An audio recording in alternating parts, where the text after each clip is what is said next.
안녕하세요. 사연에 빠지다의 DJ 민영입니다. 여러분은 복수하면 어떤 것들이 떠오르시나요? 저는 이제부터 오늘 이 사연이 떠오를 것 같습니다. 그 정도로 정말 충격적인 사연이었는데요. 과연 어떤 사연일지 함께 만나볼게요. 오늘도 두 가지 사연이 준비되어 있으니까 끝까지 함께 해주시고요. 그럼 오늘의 첫 번째 사연 시작해볼게요.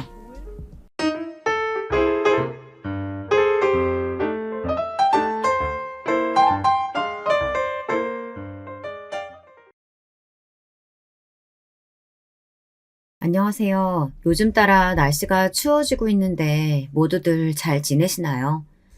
한적이라 날씨가 건조하니 감기도 조심해야 한다고 하는데요. 저는 한번 큰 감기를 앓아 요즘은 되도록 이 사연 채널의 사연들을 들으며 시간을 보내고 있답니다. 지인이 소개해줘서 알게 됐는데 들으면 들을수록 집중되고 좋더라고요. 사실 오늘 이 사연을 보내기까지 많이 망설였는데요. 주변 지인들이 다 제게 반드시 제보하라고 해서 사연을 남겨봅니다. 자기들만 알고 있기 아깝다고 이건 꼭 다른 사람들에게도 알려줘야 한다고 하더라고요. 저 역시 채택이 되지 않는다 하더라도 제 사연을 정리하다 보면 자연히 마음도 정리될 것 같아 커피 한 잔 들고 글을 시작해봅니다. 다들 따뜻한 차 한 잔씩 하면서 끝까지 들어봐 주세요. 저는 2번의 결혼을 했고 2번을 헤어졌습니다. 첫 번째 남편과는 사별로 헤어지게 되었는데요. 같은 하늘 아래 같이 묻히자고 약속했건만 끝끝내 약속을 지키지 못하고 먼저 떠나버렸습니다. 암이었어요. 발견되었을 땐 이미 너무 늦은 직후라 손을 쓰지 못했습니다. 그 후 저는 이제 막 3살 된 어른 딸아이와 남겨지게 되었죠. 장례식장에선 기절을 반복했던 것 같습니다. 도무지 현실이 믿기지 않아 딸아이를 안고 엉엉 울다가 그러다 기절을 하다 다시 의식을 찾고 그것의 반복이었어요. 문득 정신이 들어보니 제가 남편의 유품을 정리하고 있더라고요. 남편은 가족을 아주 많이 사랑하는 사람이었습니다. 저도 아꼈고 딸아이도 눈에 넣어도 안 아프다고 말하며 아주 많은 사랑을 주고 떠났죠. 그랬기에 저는 더더욱 아팠습니다. 한동안은 제게 딸이 있다는 것도 있고 누워서 지내는 생활을 했어요. 난방도 틀지 않고 차가운 방구석 위에 누워 남편의 사진을 바라보며 흐느끼는 것이 제 일상의 전부였습니다. 아마 그때 친정엄마가 없었다면 정말 큰일이었을 거예요. 친정엄마가 와서 대신 딸아이를 돌봐주고 제 입에 죽이라도 한 숟갈 넣어주려고 하셨으니까요. 이거 사. 마음이 허한 건 알겠지만 그래도 네 딸이니 네가 돌봐야지. 너는 엄마야. 힘들어도 훌훌 털고 일어나야 돼. 언제 그랬냐는 듯 일어나야 돼. 그땐 친정엄마의 말이 가혹하게 느껴졌습니다만 지금은 이해가 됩니다. 가혹하지만 그게 제가 당시 해야 했던 일이었고 엄마의 말씀처럼 저는 이미 한 아이의 엄마였으니까요. 제겐 죽는 그 순간까지 돌보고 챙겨야 할 딸아이가 있었습니다. 딸아이는 아빠가 떠났다는 것도 이해하지 못할 나이에 아빠를 잃었으니 그런 딸아이 보면 눈물이 참 많이 났습니다. 그리고 그것은 딸아이가 나이를 먹고 조그마했던 손과 발이 커지며 더 크게 다가왔습니다. 엄마, 친구들이 나 아빠 없다고 놀려. 아빠 없는 게 뭐 어때서? 그게 그렇게 이상한 거야? 엄마, 나는 아무렇지도 않은데 왜 애들이 놀리는 건지 모르겠어. 아이고, 우리 딸이 학교에서 그런 말을 들었구나. 속상했겠네. 근데 그건 우리 딸 말이 맞아. 아이들 말에는 상처받을 필요 없어. 속상하겠지만 아이들이 잘 모르고 하는 말이야. 다음에도 또 놀리면 아빠 없는 걸로 함부로 놀리지 말라고 말해봐. 알았지? 엄마도 학교 선생님한테 전화해볼게. 나름 성숙하게 대처했다고 생각했지만 생각해보면 늘 부족했던 것 같습니다. 저도 엄마가 처음이다 보니까요. 딸의 작은 마음에 최대한 상처를 내지 않으려 말했지만 저도 남편에 관해 말은 참 꺼내기도 다루기도 어려웠습니다. 그러다 우연히 저와 딸을 살뜰히 챙겨봐 주었던 저희 친정언니가 이런 말을 하더라고요. 제가 좋아하는 노착티백을 잔뜩 싸가지고 저희 집에 들렀던 날인데요. 딸아이가 방으로 들어가자 입을 떼더라고요. 미연아, 너 아직 젊잖아. 그러니까 남자 한번 만나보는 게 어때? 언니가 회사에 괜찮은 사람을 좀 아는데. 사람이 괜찮아. 아직 장가 못 든 노총각인데 일만 하다 결혼 시기를 놓치게 됐대. 소윤이 생각해서라도 소개받아봐. 소윤이한테도 아빠가 필요하잖아. 언니, 아직은 내가 마음의 준비가 안 됐어.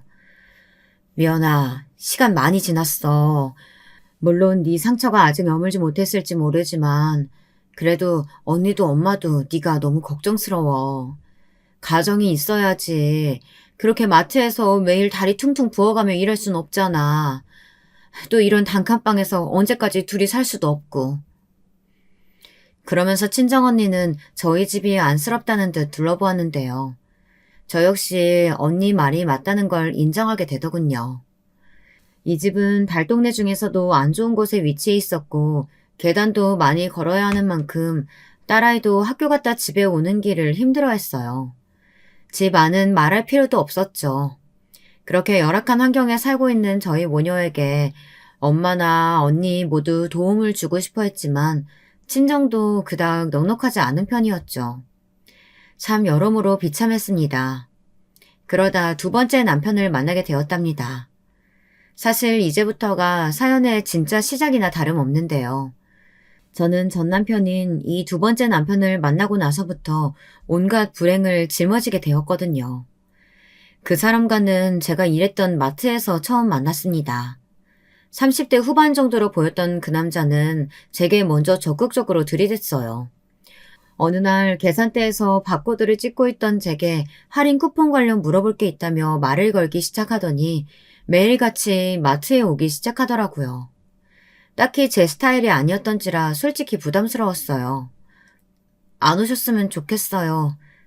이렇게 말하고 싶었지만 손님이라 딱딱하게 응대하는 것 말곤 별다른 대응 방식이 없었죠. 그러다 어느 날부턴 같이 일하는 직원들도 휴게 시간에 제게 물어보았어요. 미연 씨, 저 사람 아무래도 미연 씨 보러 이 마트 오는 것 같은데, 맞지? 매일 별다른 거 뭐 사가는 거 없이 저렇게 들리잖아.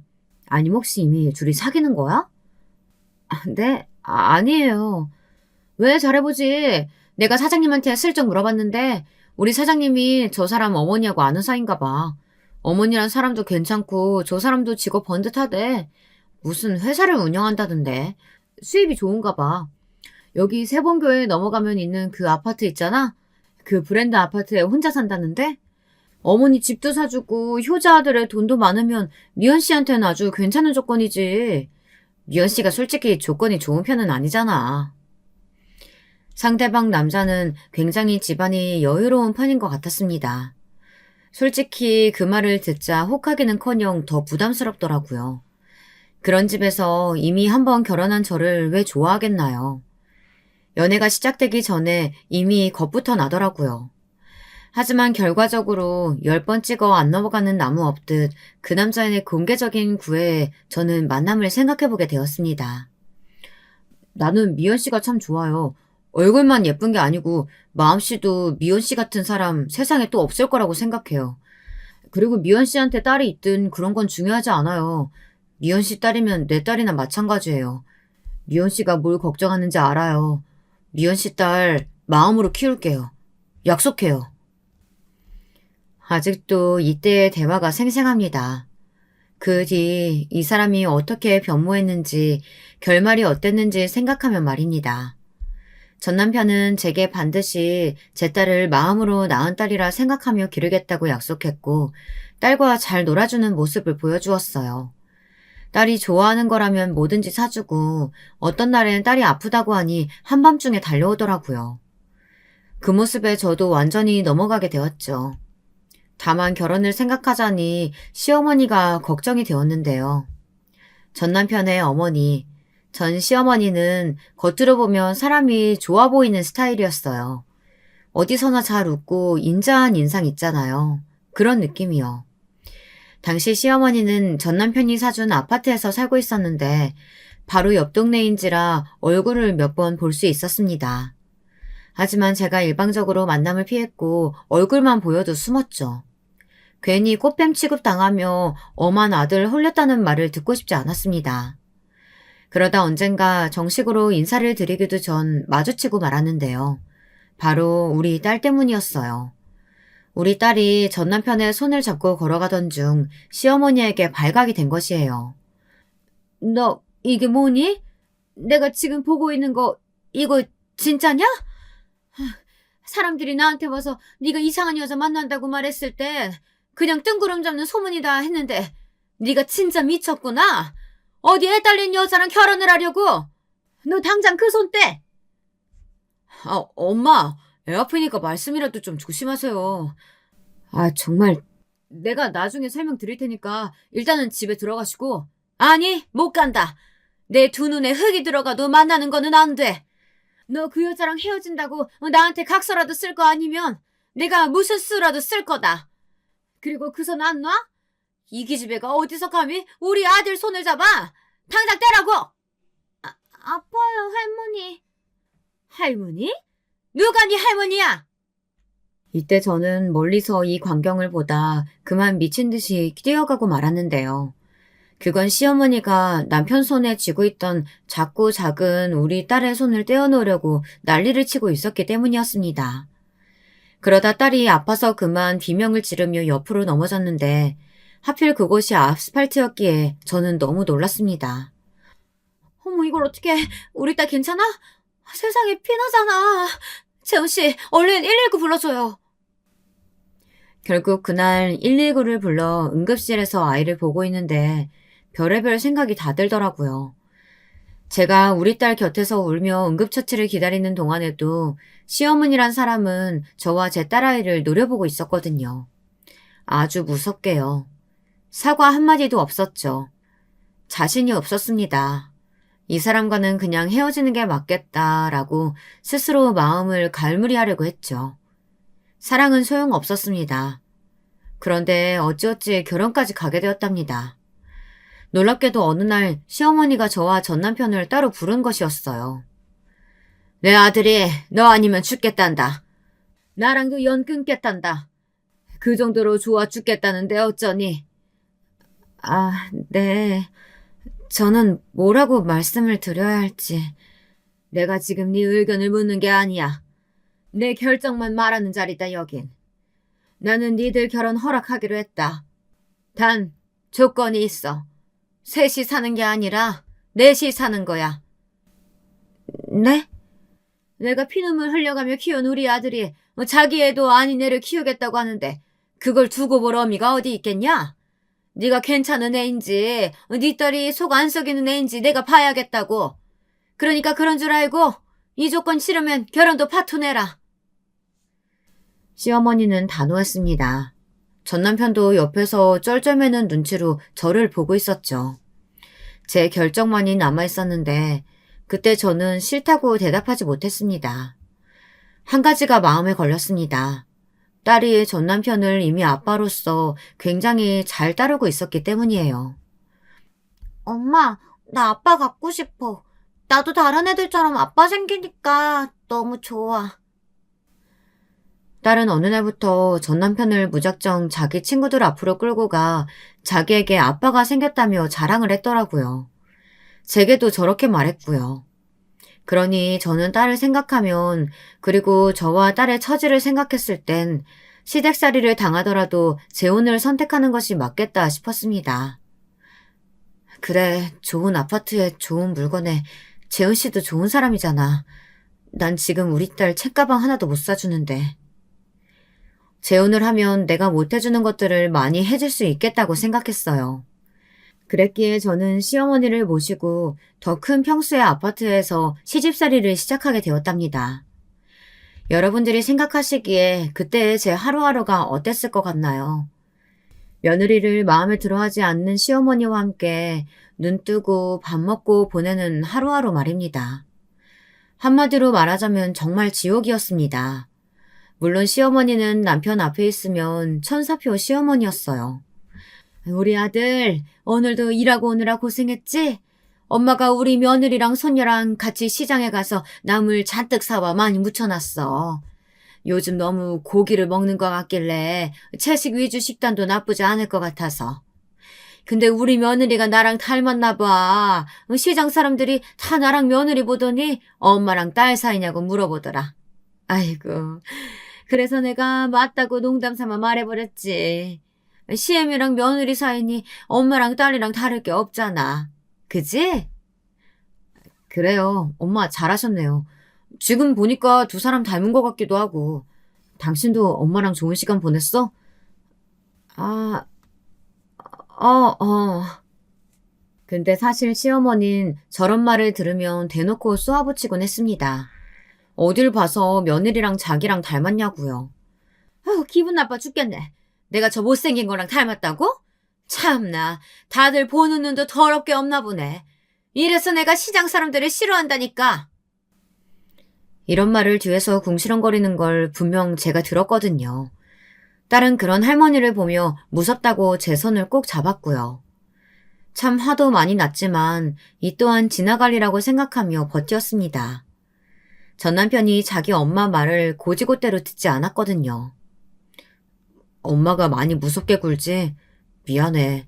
내가 아까는 그냥 분위기 봐서 같이 웃어 넘겼는데 우리 엄마가 내 앞에서만 저렇게 당신한테 잘하는 거 알아. 견뎌줘서 고마워요, 여보. 우리 몇 년만 있다가 눈치 봐서 얼른 분가하자. 내가 지방으로 가야 한다고 말할게. 정말이지? 그 약속 꼭 지켜야 한다. 정말 꼭 지켜야 해. 나 어머님 상대하느라 조금 힘들어.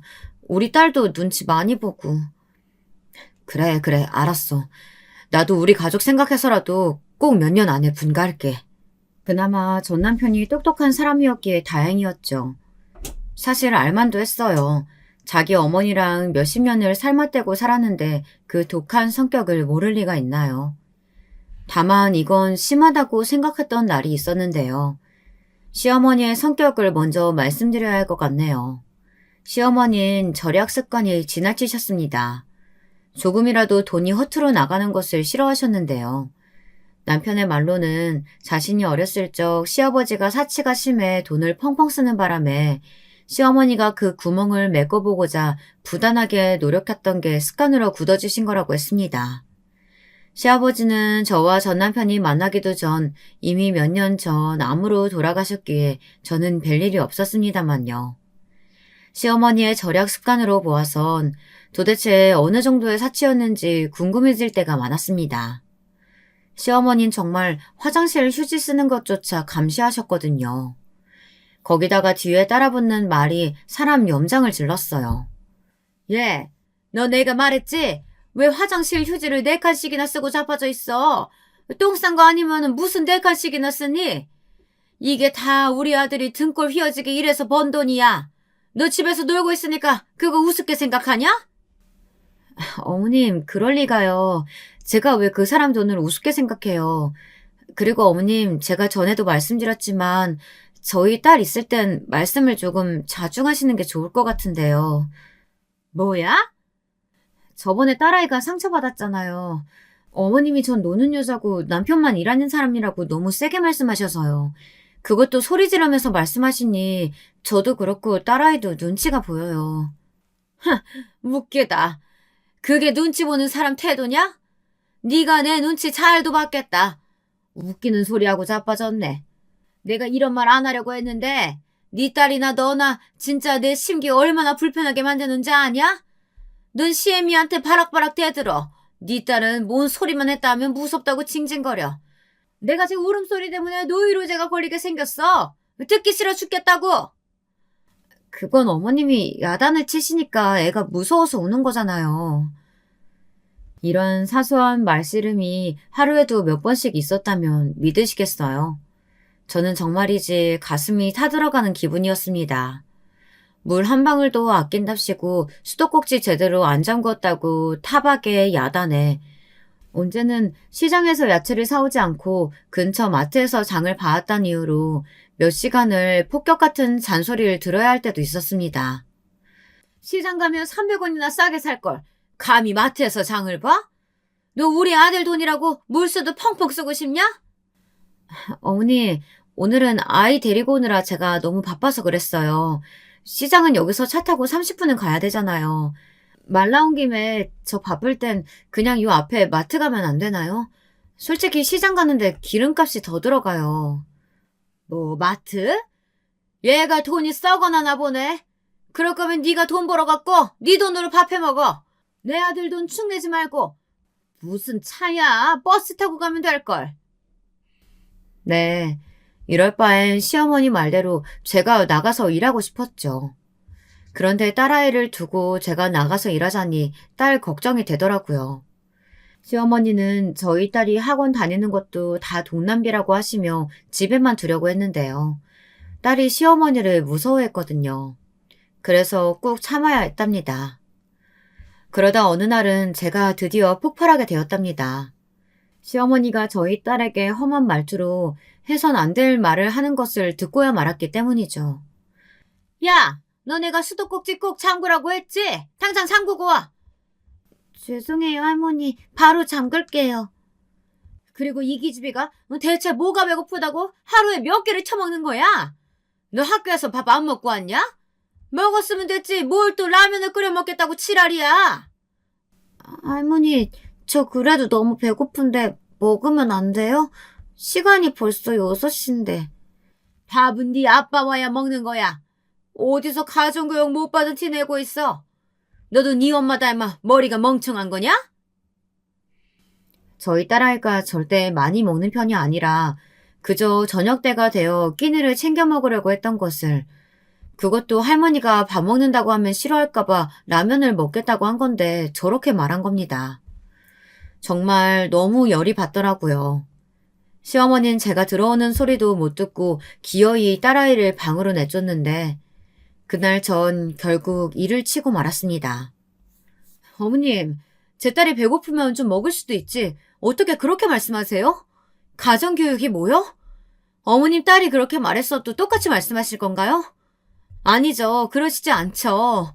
아가씨한테는 무한정 베푸시니까요. 차라리 저한테 뭐라고 하세요. 왜 애를 잡으세요? 뭐야? 너 어디서 지금 소리를 지르고 있어? 아이고, 이젠 며느리 세상이다 이거냐? 네 딸년 잘못한 걸 가지고 어디서 나한테 연병을 떨고 있어? 제 말에 시어머니는 역시나 같이 옳다구나 하고 똑같이 소리를 질러댔고 이웃집에서 민원까지 들어왔습니다. 그러다 저에게 절대 해선 안 될 말까지 하더라고요. 네 전남편이 일찍 죽은 이유를 알겠다. 내가 그 이유를 알겠어. 네가 이렇게 싸가지가 없고 복이 없는 년이니 네 남편이 명을 달리했던 거야. 하늘에서 천벌을 주신 게지. 그렇게 말고. 순간 귀로 듣고도 믿을 수 없어 저도 모르게 털썩 바닥에 엎어졌는데 비밀번호 소리가 들리더라고요. 남편이 들어온 거였습니다. 남편이 들어오자 시어머니는 한술 더 떠 바닥에 엎어져 갑자기 울음을 터뜨리시더라고요. 자기가 너무 서럽다느니 시아버지가 살아계셨을 적엔 온갖 고생만 하며 살았는데 이제 며느리가 자기를 시집살이 시키려 든다더니 정말 말도 안 되는 곡소리에 기가 차 헛웃음이 나왔어요. 나는 그냥 죽으련다 아들아. 나는 살 가치가 없어. 며느리한테 구박받는 신세 될 바에는 이대로 그냥 죽는 게 나아. 엄마 도대체 왜 그러세요? 당신 엄마하고 무슨 일 있었던 거야? 나야말로 기막혀. 어머님이 나한테 뭐라는 줄 알아? 내 전남편 죽은 게 나 때문이래. 내가 복 없고 싸가지 없어서 그래서 죽은 거래. 뭐? 엄마 정말 저런 말씀을 하셨어요? 그러자 시어머니는 당황했는지 서둘러 아니라고 고개를 막 흔들더라고요. 저는 그렇게 말했다며 계속해서 외쳤고요. 전 남편은 사태를 제대로 수습하지 못하고 시어머니를 보다 저를 보다 허둥지둥 거렸습니다. 그것도 답답했죠. 그런데 그때 슬픈 얼굴로 여길 보고 있는 딸아이가 보이더라고요. 딸아이의 슬픔과 체념 담긴 눈망울이 눈에 들어왔습니다. 딸아이에게 못 볼 꼴을 보여줬구나 싶더라고요. 이건 아니다 싶어 전 시어머니에게 남편에게 다 그만두자고 말하곤 간단히 짐을 챙겨 딸아이와 손을 잡고 나와버렸습니다. 갈 곳이 친정밖에 없었기에 택시를 잡아 타고 친정으로 향하는데 딸아이가 울음을 터뜨리더라고요. 너무 가슴이 아팠어요. 엄마, 내 탓이야. 내 탓 같아. 내가 있어서 할머니가 더 못돼지시는 것 같아. 아니야. 그게 왜 우리 딸 탓이야. 세상엔 그냥 못된 사람들이 많은 거야. 할머니도 그중 하나고. 당시 저희 딸아이는 이제 초등학생 고학년이었고 사춘기도 올 법한 나이였는데요. 그렇게 자책하고 있으니 너무 마음이 아팠습니다. 세상에 못된 사람들이 많다고 그 말밖에 할 수 없는 스스로가 무력했어요. 친정엄마와 언니는 저와 딸아이를 보자마자 상황을 대강 파악했는지 침착하게 딸아이의 밥을 차려주고는 저를 방 안으로 데리고 들어와 자취주종을 물었습니다. 엄마 미안해. 언니 미안해. 내가 할 말이 없어. 그냥 이혼해라. 난 네가 시댁에서 이런 일 당하고 살 줄 몰랐어. 아까 소연이가 다 말하더라. 네가 아주 그 집 가정부라고. 너 맞고도 산다며? 엄만 그런 말 들으면 못 살아 이거사. 그냥 이혼해. 다 끝내버려. 그래, 엄마 말이 맞아. 미연이 네가 뭐가 부족하다고 그런 말을 듣고 살아. 그런 종노릇이나 하고 사냐고. 소윤이도 너무 불쌍하고. 엄마, 언니 말 다 맞는데 조금만 생각해 볼게. 저는 기운이랄 게 하나도 없는 상황이었습니다. 그냥 어떻게든 내 딸과 함께 행복하고 싶다는 생각으로 결혼했고 그걸 지키고 싶었을 뿐인데 일이 이렇게 흘러가 버리고 있었죠. 그러다 전 남편이 찾아왔습니다. 그날은 엄마가 기분이 좀 안 좋았나 봐. 엄마 성격 알잖아. 그냥 한 번만 넘어가 주자. 어이가 없더라고요. 기분이 안 좋아서 그런 막말을 하나요? 아니, 그러고 싶지 않아. 이혼하고 싶어. 전 남편은 이혼이라는 단어에 큰 충격을 받은 듯 했습니다. 이혼이라니 여보, 어떻게 이혼을... 전 남편은 우왕좌왕하다가 알겠다며 그런 분가를 하겠다고 하더군요. 못 믿겠어. 분가하더라도 어머니하고 영영 떨어질지 모르는 거잖아. 어머니가 또 찾아오면 어떡해? 찾아와서 그렇게 우리의 가슴 멍들게 하고 나 핍박하고 모지게 굴고 그러시면 어떡하냐고. 나는 괜찮아. 근데 애한테 그러면 안 되는 거잖아. 그런 일 없을 거야. 어머니랑 멀리 떨어지자. 나는 자기랑 내 딸을 선택할 거야. 전 남편은 분가하겠다고 말하며 저를 꾸준히 설득했습니다. 그때까지만 해도 전 남편은 나쁘지 않은 사람이었어요. 적어도 저를 향한 마음은 진심에 가까웠죠. 그래서인지 내뱉었던 말대로 정말 따로 살 아파트를 알아보고 척척 계획을 밀고 나가더라고요. 근데 여기서 우스웠던 건 시어머니의 반응이었습니다. 시어머니가 제게 와 빌더라고요. 그래, 내가 심했어. 우리 아들이 내 얼굴 보기 싫다고 하더라. 근데 난 우리 아들하고 떨어져서 못 살아. 한 번도 생각해 본 적 없는 일이야. 내가 너무했어. 용서해주라. 사람이 다 실수는 하는 거잖니? 응? 실수요? 어머님이 하신 망발들이 다 실수인가요? 그건 단순 실수가 아니죠. 고의로 남의 가슴에 상처를 내신 건데요. 시어머니는 애처로운 눈으로 저를 바라보며 제발 분가만은 안 된다고 외쳤습니다. 그 눈에 저도 약간은 흔들렸어요. 시어머니는 저희 친정엄마에게까지 가 사과를 하셨답니다.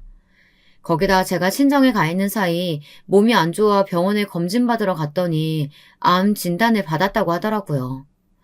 저한테 했던 행동에 대한 벌을 받은 것 같다며 엉엉 목 놓아 우시더군요. 내가 천벌을 받은 게야. 며느리 못 살게 굴었다고. 미안하다. 네가 날 용서하지 않는다고 해도 할 말 없지만 암으로 몇 년 못 살지도 모르는데 우리 아들하고 멀어지는 건 정말 가혹하다. 며느라, 한 번만 관용을 베풀어다오. 엄마, 나는 할머니 너무 무서워.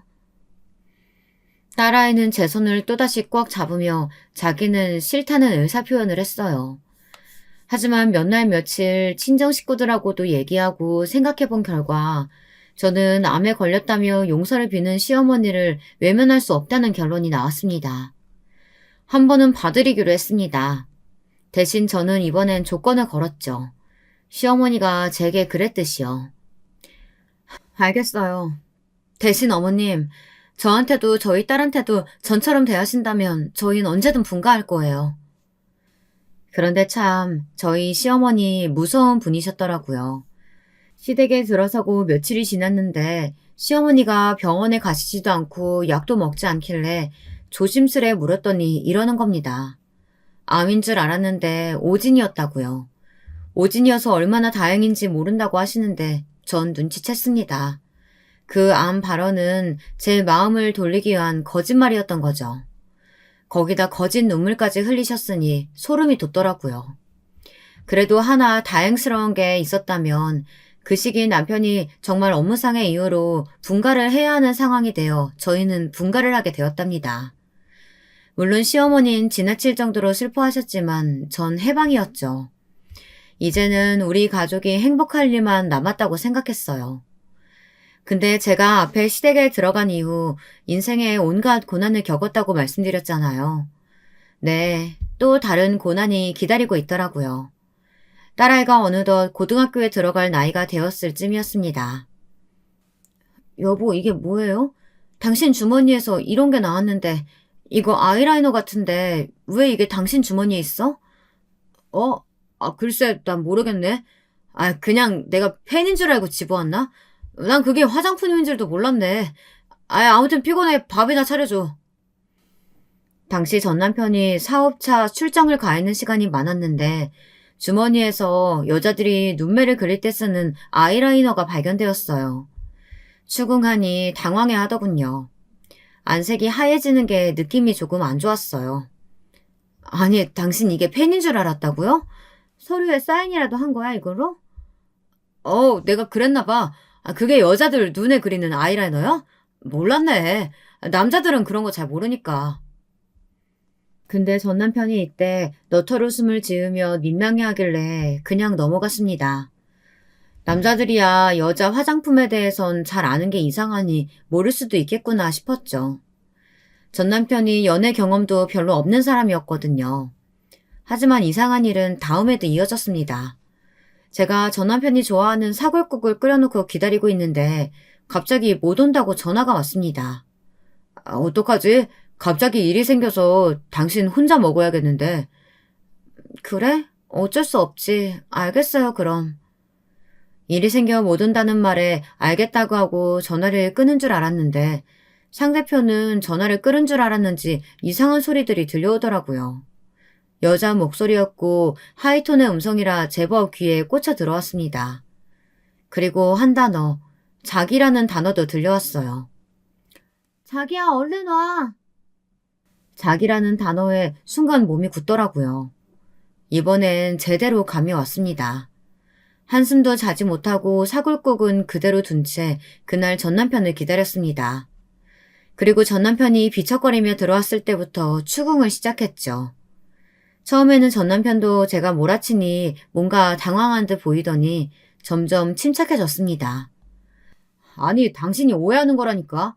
아마 옆에 지나가는 사람이 하는 말 들은 거겠지. 그 말이 그렇게는 가까이 들린다고요? 말도 안 돼. 전 남편은 아니라는 말로 저를 계속 달래었습니다. 사업상 미팅을 하러 호텔에 갔고 로비에서 전화를 걸었는데 그 옆을 지나가는 여자가 한 말이다. 이게 전 남편의 주장이었죠. 제가 뭔가 더 확실한 증거가 있었다면 추궁을 할 수 있었을 텐데 그럴 수 없었답니다. 더군다나 대화가 진행되면서 싸움이 되어 전 남편은 저에게 의부증 아니냐며 화를 내더군요. 아니, 이렇게 남편을 못 믿어서 어떡하냐? 당신 이거 병이야, 알아? 그렇게 밖에서 일하는 사람 괴롭혀야 마음이 편하겠어? 이게 왜 병이에요? 합리적인 의심을 하는 거지. 당신이랑은 말을 못하겠다. 아니, 말을 하기가 싫다. 이제부터 각방 써. 당신과는 말도 섞기 싫어. 아주 가슴이 답답해 죽겠어. 그때부터 전 남편과는 각방을 쓰기 시작했습니다.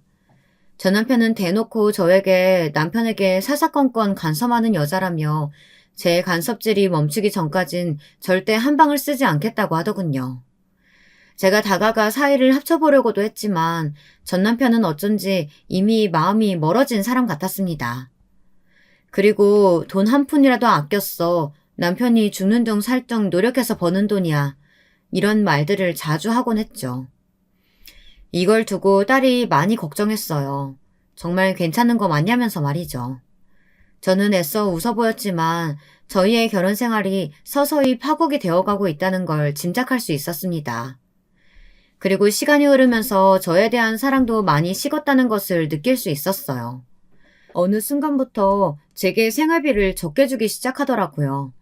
그때 당시 전 남편의 사업이 좀 휘청거리고 있었을 때였습니다. 이번에 생활비가 왜 이렇게 많이 들었어? 가계부 보여줘봐. 가계부까지 보여달라고요? 아니, 내가 어련히 알아서 잘할까? 알겠어요. 일단 보여줄게요. 자, 봐요. 이것 봐. 내 이럴 줄 알았어. 당신 성격 꼼꼼한 여잔 줄 알았더니 우리 엄마 반도 못하네. 아니, 쓸데없이 마트에서 왜 장을 봐? 시장 놔두고. 시장이 더 싸니까 거기서 장 봐. 우리가 뭐 몇 개를 먹는다고 식비에 이렇게나 많이 써. 소름이 돋았어요.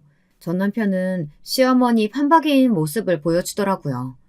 심지어 자기 엄마가 하는 행동을 그대로 따라하고 배우라는 말까지 서슴없이 했습니다.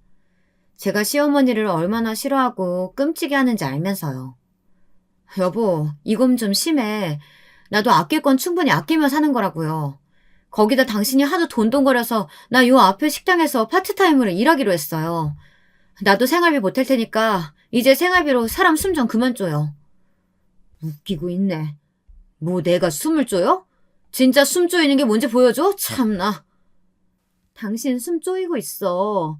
우리 딸한테도 돈 많이 쓴다고 자꾸 뭐라고 하잖아. 다른 것도 아니고 고작 문제집 사는 걸로. 딸이 얼마나 섭섭해하는지 알아요? 내 딸도 아닌데 그럼 이 정도 했으면 감사해야지. 뭐 얼마나 봐줘야 하는 건데? 그때 정적이 흘렀습니다. 전 남편은 스스로도 자신이 한 말에 놀랐는지 헛기침을 하며 방에 들어가더라고요. 저는 너무나 충격을 받았어요. 딸 역시 이미 전 남편에게 많은 섭섭함을 느끼고 있었죠. 예전엔 딸과도 곧잘 말하고 이야기도 잘 들어주었는데 오히려 커갈수록 자신과는 멀어져 가는 것 같다면서요. 아빠 많이 변한 것 같아. 언제부터인진 모르겠지만 아빠가 사업 시작하고 그렇게 된 건가? 나도 모르겠어. 엄마 근데 엄마가 아빠 때문에 너무 상처받지 않았으면 좋겠어. 난 엄마 편이야. 죽을 때까지. 그래도 참 딸 자식 잘 키웠다는 생각이 많이 들었던 게 우리 딸이 저한테 늘 많은 위로를 해주며 버팀목이 되어주었다는 거예요. 자기도 섭섭하고 수험 생활로 힘들 텐데 전혀 내색조차 하지 않고 공부만 묵묵히 해냈죠. 사실 딸아이는 성적이 무척 좋았어요. 아마 머리는 죽은 남편을 닮은 것 같았어요. 영특해서 어렸을 적부터 알려주지 않은 문제들을 척척 풀어내곤 했죠. 역시나 고등학교 때도 빛을 발하더니 당당히 전교 1등 자리를 꿰차오더랍니다. 아이고, 윤희 엄마는 좋겠어. 딸이 이렇게 공부를 잘하니. 듣자하니 윤희가 서울대 법대 간다고 했다며? 이거 플랜카드라도 걸어야 되는 거 아니야?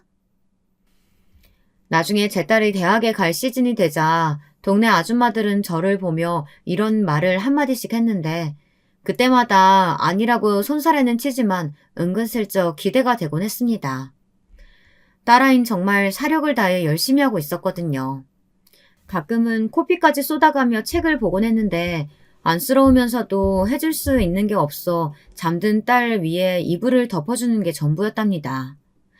그리고 드디어 대학 합격자 발표 날 저는 두 손을 모아 기도했습니다.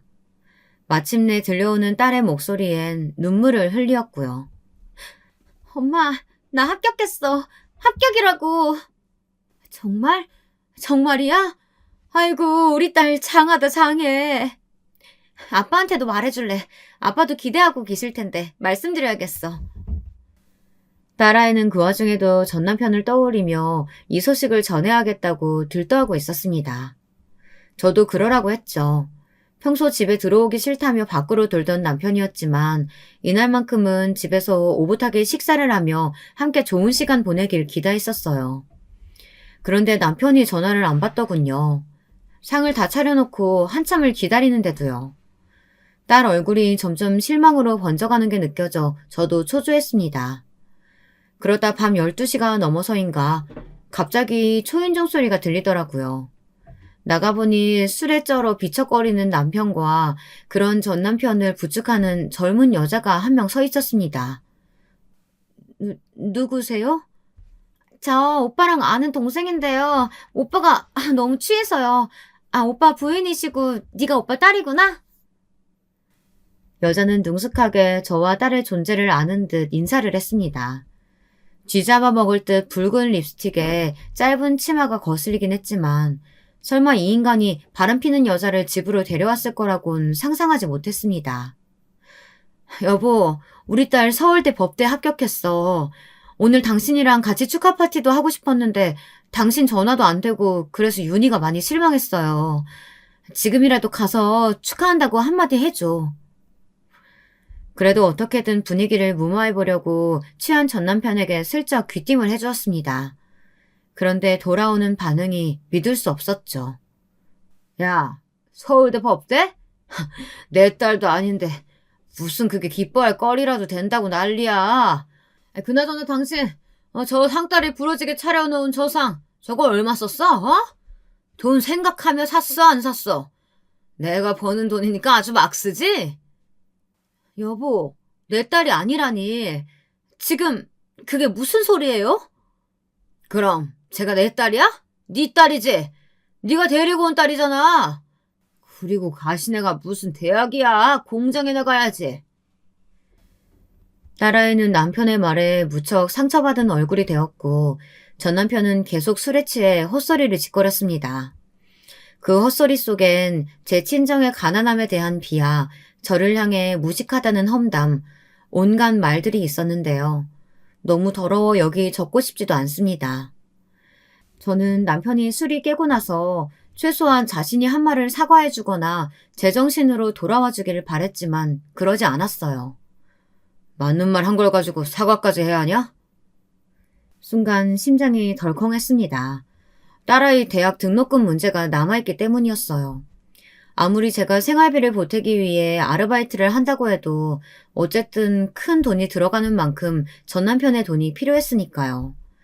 저는 어떻게든 남편 비위를 맞춰서라도 그 돈을 타내야 한다고 생각했습니다. 딸아이를 위해서요. 비참했지만 그래서 남편 회사로 찾아가기로 했습니다. 여보, 우리 애 입학금 넣어줘야죠. 얼마나 힘들게 공부했는데. 당신은 출장 가 있는 시간이 많아서 잘 모르겠지만 윤희 법대 가려고 정말 힘들게 공부했다고요. 야, 힘든 건 뭐 걔만 힘들었어? 나도 당신이랑 당신 딸 두 여자 데리고 사느라 아주 힘들었어. 뼈 빠지게 고생했다고. 솔직히 이혼하고 싶은 마음 굴뚝 같지만 그동안 정 생각해서 데리고 사는 것만으로도 고마운 줄 알아. 그는 변해도 너무 변해 있었더군요. 그러면서 제게 자기 엄마가 요즘 여기저기 아프다고 하니 가서 시어머니를 돌보면 생각해보겠다는 말을 하는 겁니다. 내가 예전에야 당신이 우리 엄마한테 맞구는 것도 봐줬지만 이젠 얄짤없어. 나도 돈 버느라 지쳤다고. 우리 엄마한테 하는 거 봐서 결정할 테니까 잘해봐. 아니, 지금 우리 딸 대학 등록금을 당신 어머니를 돌봐야 줄 수 있다고요? 당신 진짜 미쳤어요? 나랑 시어머니 사이가 어떤지 알면서. 그러니까 지금이라도 잘하라는 거야. 한번 결혼까지 했으면서 나한테 빈손으로 시집와가지고 이 정도로 누리고 살았으면 당신도 시어머니한테 효도 정도는 해야지. 당신 딸 생각해서 잘 결정해. 너무 서러워 이날은 집에 와 친정엄마에게 하소연하며 엉엉 울었습니다. 친정엄마도 자신이 도와주지 못하는 사실이 가슴 아픈지 저를 따라 우시더라고요. 근데 이것을 저희 딸아이가 듣고 있었는 줄은 몰랐어요. 딸아이는 저한테 그러더라고요. 아빠는 엄마를 오래전에 버렸고 자신도 더 이상 아빠의 도움을 받고 싶지 않다고 했습니다. 딸아이를 말리고 싶었지만 이미 딸아이인 결정을 내려버렸고 서울대 법대를 포기했습니다. 아, 포기했다고? 잘 됐네. 그래, 공장이나 가서 일하라고 해. 돈이라도 벌면 그거 나한테 입금이나 해주라고 전하고. 소식을 들은 전 남편은 정확히 그렇게 반응했습니다. 사람도 아니었죠. 하지만 제가 결정적으로 남편을 절대 용서하지 않겠다고 생각한 이유는 따로 있었어요. 전 남편이 저 말을 했던 날, 남편의 상간녀가 오전에 저를 찾아왔습니다. 이미 안면이 있던 여자였어요. 술에 취한 남편을 부축하며 들어온 여자였죠. 다행히 이날은 저 혼자 집에 있던 날이었습니다. 아줌마, 이거 오빠가 사준 가방인데 너무 예쁘죠? 오빠가 아줌마한텐 이런 거 안 사줬죠? 본론부터 이야기할게요. 내가 오늘 여기 온 건 아줌마가 우리 오빠랑 이혼해줬으면 좋겠어서 부탁하러 온 거예요. 아줌마도 솔직히 오빠랑 사는 거 힘들잖아요. 우리 서로 편하자고요. 상간녀는 이혼을 해달라며 전 남편이 사준 명품백을 자랑하더군요. 그날 저는 결심했습니다. 이혼 도장을 찍으면서도 절대 전 남편을 용서하지 않겠다고요. 저는 그 후 빠르게 이혼 절차를 마쳤고 위자료도 받아냈습니다. 상간녀와 바람이 났다는 증거를 제출했거든요. 그리고 그 위자료를 딸아이에게 모두 주며 앞으로의 인생을 설계해 나가라고 말했습니다. 엄마, 내가 엄마가 당한 것까지 모조리 다 갚아줄 거예요. 나 하나도 잊지 않았어. 아빠가 나한테 한 말, 엄마한테 한 행동들 처절하게 갚아줄 거야. 딸아이의 눈빛은 그날따라 도끼에 가득 차 있었습니다. 전 그날이 올까 싶었지만 일단 제가 당장 할 수 있는 것들을 하기로 했죠. 열심히 일해서 딸의 뒷바라지를 하는 것이요. 딸이 경찰이라는 꿈에 다다를 수 있도록 저는 식당에서도 공장에서도 일하며 돈을 벌기 시작했어요. 아주 젊은 나이는 아니었지만 그럼에도 나이가 많지 않았기에 절 써주는 곳이 있었어요. 몸이 안 좋았는데도 일을 해야 했기에 자격증이나 따놨으면 좋은 곳에 취직했을 텐데 후회는 무척 되었죠. 그래도 딸만을 생각했습니다. 딸도 항상 힘들게 공부하며 제 안부를 챙겨주었죠. 엄마, 다리 아픈데 거긴 괜찮아? 내가 한의원 예약해줄 테니까 가서 꼭 진료 받아. 혼자 끙끙 앓지 말고. 알았지? 미안해, 엄마. 나 때문에. 아니야. 엄마야말로 늘 고마워. 우리 딸. 참고로 우리 딸아이는 늦게라도 원하는 대학교에 수석으로 입학했답니다. 그리고 경찰이 되고 나서도 안주하지 않고 사명감을 갖고 일했어요. 그러던 어느 날, 첫 번째 남편의 기일날, 오랜만에 딸과 진지한 대화를 나누었는데요. 전 남편 이야기가 나왔어요. 딸아이는 이제 때가 된 것 같다며 지금부터 시작이라는 의미심장한 말을 남겼어요. 엄마는 모르겠지만 나는 아빠를 아주 오랫동안 관찰해왔어. 기다리고 있었고 그때가 온 것 같아. 그리고 딸아이의 독주가 시작되었습니다. 딸아이는 먼저 전 남편을 찾아갔다고 합니다. 저는 20년간 전 남편이 어떻게 사는지 관심을 두려워하지도 않았고 모르고 있었습니다. 근데 딸아이는 속속들이 알고 있었어요. 특히 전 남편이 나쁜 것에 손을 대기 시작한 시점부터 이미 사람을 심어두고 조사를 하고 있었더군요. 솔직히 놀랐습니다. 엄마를 놀라게 하고 싶지 않았어. 괜히 그 사람 기억 끄집어내고 싶지도 않았고요. 엄마 상처받을까 봐요. 하지만 전 한 번도 아빠를 잊은 적이 없어요. 안 좋은 의미로요.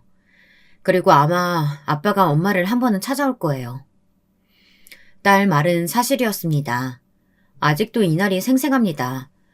그날은 연로하신 친정엄마를 모시고 함께 소풍을 나온 날이었는데요. 노쇠한 남자가 잔뜩 썩은 냄새를 풍기며 제게 다가오더라고요. 순간 멈칫했지만 금방 그 정체를 알아볼 수 있었습니다.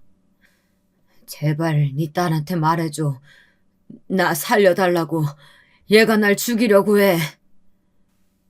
도대체 그게 무슨 말이야? 시간이 없으니까 제발 도와줘. 알고 보니 전 남편은 큰 도박장을 운영 중이었는데 그것이 발각될 위기라고 하더군요. 저는 그 말에 코웃음을 쳤습니다. 제가 있으면 떳떳이 죗값을 받아야지. 그리고 당신 딸이 주는 벌인데 당연히 받아야 하지 않겠어? 마음으로 낳았다 생각하고 키우겠다더니 결국 천벌을 받네. 어쩜 그렇게 잔인하게 말할 수가 있어. 내가 다 잘못했어. 그땐 내가 철이 없어서 그랬어. 지난 일이잖아. 한 번만 용서해줘. 그래, 당신에겐 지난 일이겠지. 하지만 내 딸에겐 아니었을 거야. 걔한텐 하루하루가 당신이 준 상처로 가득했겠지. 우린 당신 때문에 온갖 고생하며 살았어. 그러니 죄 지었으면 벌 받고 나와. 그걸로라도 갚아. 잠깐만. 돈 줄게. 돈으로 우리 합의하자. 내가 가지고 있는 현금이 있어. 그거 당신한테 다 줄게. 그러니까 당신 딸 좀 막아줘. 웃기고 있네. 저는 그 말을 하고 친정엄마와 함께 유유히 산책을 하다 집으로 돌아왔답니다. 집에는 딸아이가 기다리고 있었어요. 딸아이는 전 남편을 감옥에서 최대한 오래 썩게 할 생각이라고 하더라고요. 전 남편은 도박장을 운영하는 것 외에도 각종 성범죄에도 가담이 되어 있었습니다. 몰랐던 사이 사람이 점점 더 망가져 갔던 것이었죠. 솔직히 통쾌했습니다. 거기다 놀라운 소식이 한 가지 더 있었습니다. 엄마, 알려드릴 소식이 한 가지 더 있어요. 할머니 소식을 들었는데 아빠라고 부르고 싶지도 않은 그 인간한테 버림받아서 요양원에서도 쫓겨났다고 하더라고요. 노숙자로 살고 있으시대요. 자기 부모를 버린 양반이 제게 그때 시어머니를 모시라는 소리를 했다니 우스웠습니다. 엄마가 멈추라고 해도 나는 벌 다 받게 하고 싶어요. 엄마 생각은 어때요? 엄마가 왜 말려? 그 인간이 그렇게 추악한 짓거리 하고 다녔으면 벌 받는 게 당연한 거지. 제 말에 딸은 조용히 웃더라고요. 그 후 전 남편은 감옥에 들어가 썩고 있답니다. 최대한 무거운 형을 받게 하기 위해 딸이 꽤 힘을 썼다고 하네요. 이걸 보니 정말 세상엔 인과응보라는 것이 있구나 하는 생각이 듭니다. 제 사연은 여기까지입니다. 지금 저는 딸아이와 함께 행복하게 잘 살고 있답니다. 친정도 챙겨가며 소박하지만 행복한 하루하루를 지내고 있어요. 꼭 돈이 많아야 행복한 건 아니잖아요. 제겐 그 사람들의 비참한 말로를 듣는 것만으로도 다행이고 위안입니다. 지금까지 들어주셔서 감사합니다. 여러분들에겐 제가 겪은 일이 일어나지 않길 바라겠습니다. 안녕하세요. 친구가 알려준 유튜브라는 것을 요즘 너무나 즐겨보고 있는 50대 후반의 여자입니다. 오늘은 어렵사리 자리에 앉긴 했는데 어디서부터 어떻게 시작을 해야 할지 모르겠네요. 그저 제 살아온 얘기, 이제는 그 누구도 들어주지 않을 얘기 지루하더라도 한번 해보려 하는데 괜찮으실까요? 그냥 한 사람의 인생이라 생각하고 편안한 마음으로 들어주신다면 감사하겠습니다. 그럼 저도 편안하게 털어놓아 보겠습니다. 저는 시골 마을에서 태어났습니다. 제가 살던 마을은 일어나면 산새소리가 들리고 무수한 들꽃이 피고 지는 걸 바로 눈앞에서 목격할 수 있는 그런 아름다운 곳이었어요. 그때는 환경오염이니 이런 것도 덜 되었던 터라 지천이 꽃밭이고 들판이었는데요. 어린아이들은 나무에서 떨어진 열매를 곧잘 주워 먹고 꽃을 따 반지를 만들어 친구의 손가락에 끼워주곤 했어요. 저희는 4남매였는데 그중에 저는 둘째 딸이었습니다. 장남인 오빠는 진즉에 공장에 들어가 일을 하고 있었고 저도 부모님의 농사일을 간간히 도우며 중학교를 다니고 있었죠. 시골 마을이었기에 크지 않은 학교엔 아이들이 꽉 차 수업을 듣고 있었는데 얼마나 시끌벅적했는지 모릅니다. 다들 그저 노는 걸 좋아했던 시절이었던지라 고무줄놀이, 비석치기, 말뚝박기 이런 별거 아닌 것들을 하면서도 해맑게 웃던 때였습니다. 저 역시 그중 한 명이었고요. 이인순아, 들어와야지. 밥 안 쳤다. 응, 엄마, 들어갈게요. 해가 넘어가는 줄도 모르고 친구들과 정신없이 놀았는데 그럴 때면 멀리서 어머니가 크게 소리를 쳐 부르곤 했어요. 하지만 중학교를 졸업한 후 집안 사정이 갑작스레 기울기 시작했어요. 바로 집안의 기둥이었던 아버지가 갑작스레 쓰러지셨기 때문이에요. 그간의 생계를 책임지고 있었던 아버지가 쓰러지고 나니 장남인 오빠에게 부담이 커졌는데 오빠는 꽤나 그 짐을 버거워했습니다. 아직도 오빠가 일을 끝마치고 와 한숨을 푹 쉬며 옷으로 대충 땀을 닦아내던 뒷모습이 눈에 선한데요. 그 모습이 참 고단하고 힘들어 보여 저라도 손을 내밀어 오빠의 뒷모습을 쓸어주고 싶었어요. 그런데 그 몫이 저에게도 곧 돌아오게 되었습니다. 오빠가 동네 처녀와 장가를 가면서였어요.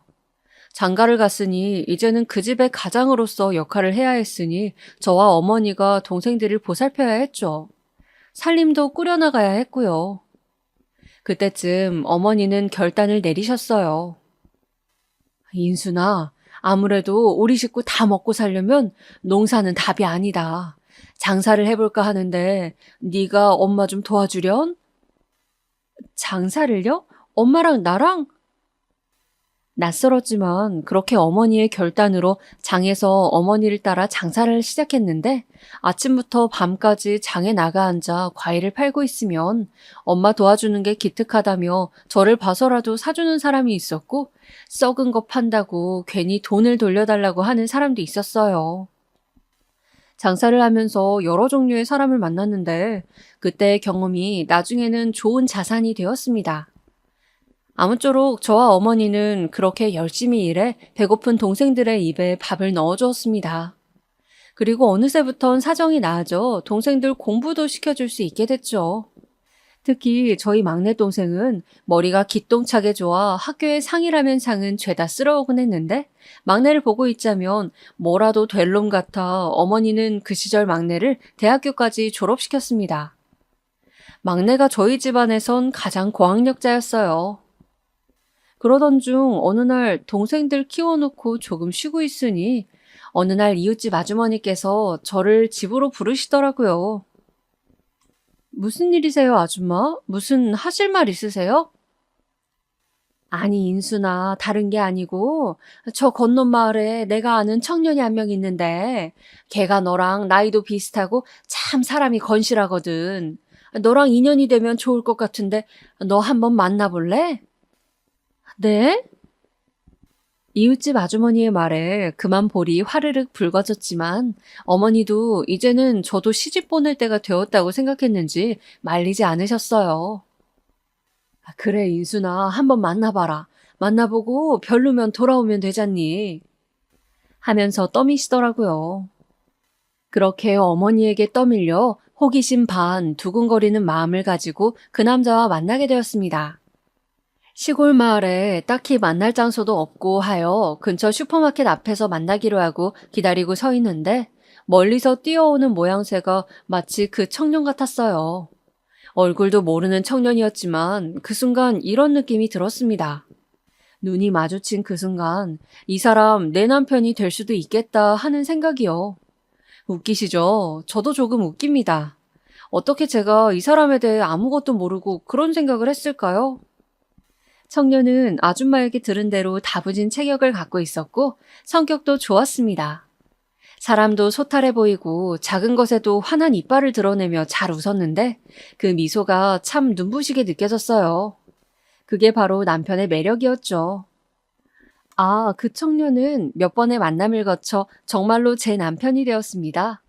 서두르지 않으려 했지만 서로가 서로에게 홀딱 빠져 그리 혼사를 서두르고 말았네요. 어머니는 막상 제가 시집을 간다 하자 놀라셨지만 그러면서도 잘 가라 축하해 주셨어요. 다만 시댁에서 농사를 그만두고 땅을 모두 팔아 서울로 올라가기로 했습니다. 서울로 갈 생각이라 제가 고향을 떠나야 한다는 말에는 눈물을 멈추지 못하셨습니다. 시부모님 말씀 잘 듣고 부모님이라 생각하고 잘 모셔야 한다. 남편한테도 잘하고 알겠지? 응, 엄마, 알겠어요. 제가 시집 가던 날은 온 집안이 눈물바다였습니다. 어머니의 울음이 동생들에게 번졌던 거죠. 그렇게 모두가 저를 애틋한 마음으로 보내주곤 저는 남편을 따라 서울로 올라왔습니다. 남편이나 저나 서울로 올라와선 바쁘게 지냈어요. 남편은 결혼 직후 준비하던 임용고시에 합격하여 서울의 어느 학교로 발령을 받았고 저는 저대로 일자리를 구했죠. 남편이나 시부모님은 집에서 살림을 하길 바랬지만 서울살이 적응도 할 겸 일해보는 것도 나쁘지 않을 거라며 식당 일을 시작했어요. 어차피 어머니와 하던 장사 이어가는 거라 생각하니 그 생활이 퍽퍽하지만도 않았습니다. 시골 장에서 장사하던 경험이 나름 한몫하던 거죠. 다만 자그마한 시골에 비해 서울은 큰 곳이고 사람도 많은 곳이니 서로 잘 알고 지내지도 않고 인심이 얄팍하다고 느낀 적도 있었죠. 하지만 몇 달 지나니 어느새 그런 것들에도 적응하게 되더라고요. 그런데 저희 부부에겐 한 가지 문제가 생기고 말았습니다. 여보, 왜 아이가 안 들어설까요? 무슨 문제가 있는 걸까요? 아니야, 조금만 기다려봐요. 원래 아이는 하늘이 주시는 거라 하잖아요. 이런 걸로 머리 아프게 신경 쓰고 그러지 마요. 남편이야 워낙 선하디 선한 사람이니 그런 걸로 제게 압박 주지 않았습니다. 허나 저는 초조하고 불안해졌습니다. 시부모님이 남편 있을 땐 그러지 않았지만 저만 있을 때 일부러 들리게 그러시곤 했거든요. 너 애 못 빼는 몸은 아니지? 아휴, 정말 그러면 큰일이다. 철이 우리 집 장남이야. 아, 네, 알아요, 어머님. 걱정하지 마세요. 걱정이 안 될 수가 있겠냐? 지금 1년이 넘어도 애를 못 갖고 있는데 니들 노력은 하고 있는 거야? 내가 그랬지. 애 갖기 위해선 부부가 꾸준하게 노력해야 한다고. 시어머니는 원래도 잔 걱정이 많으신 분이었습니다. 근데 장남인 남편과 제 사이에 아이가 안 들어서니 그때부터는 용하다는 한약방에 들려 한약을 몇 포씩 먹이기도 하고 시어머니의 단골 점집애가 점을 쳐보기도 했습니다. 개인적으로 저는 무당이니 귀신이니 이런 것들을 믿지도 않는 편인데 억지로 끌려가 앉아있다오곤 했죠. 예, 내가 무당한테 날짜를 받아놓은 게 있다. 이날, 그리고 이날 꼭 부부관계가 있어야 한단다. 내가 달력에 표시해 줄 테니 이거 집에 꼭 들고 가 그대로 하거라. 알겠니? 네, 어머님. 요즘 젊은 사람들이라면 이상한 시어머니라고 거리둘 법도 하지만 저 때는 시어머니가 제2의 부모님이란 생각이 있었기에 다들 엄두도 내지 못했습니다. 다만 저도 꽤 고집이 있었던 터라 달력은 받아두기만 했을 뿐 한 번도 시어머니의 말을 그대로 따른 적은 없었죠. 그런데 그게 화근이었습니다. 시어머니가 주시는 한약이 몹시 써 몇 번 먹지 않은 적이 있었는데 어느 날 그걸 발견하고 마신 것입니다.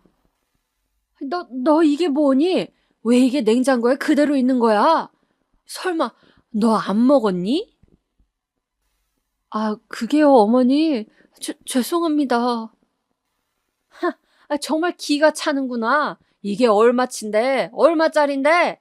내가 이거 받으려고 몇 날 며칠 얼마나 기다렸는지 아니? 어쩜 너는 네 멋대로만 하려는 게야?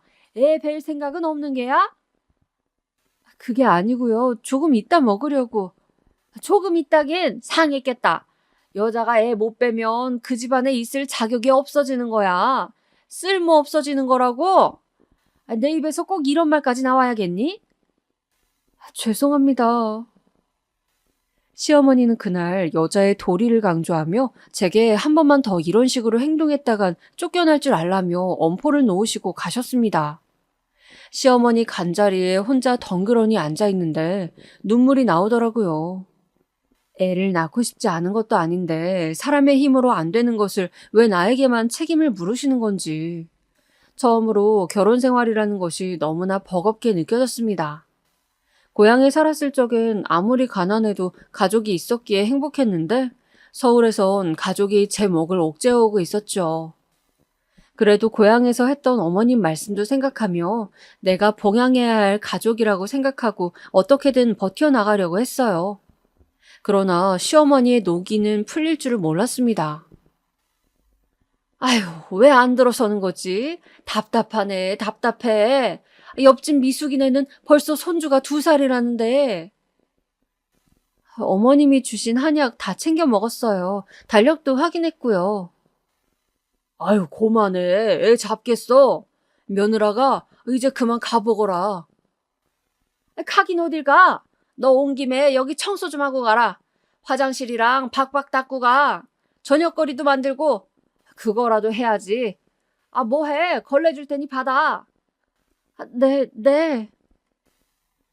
가끔 시아버지께서는 혼만 나는 제가 안쓰러웠는지 말리긴 하셨지만 시어머니는 아랑곳 않고 자기 집 청소를 시켰습니다.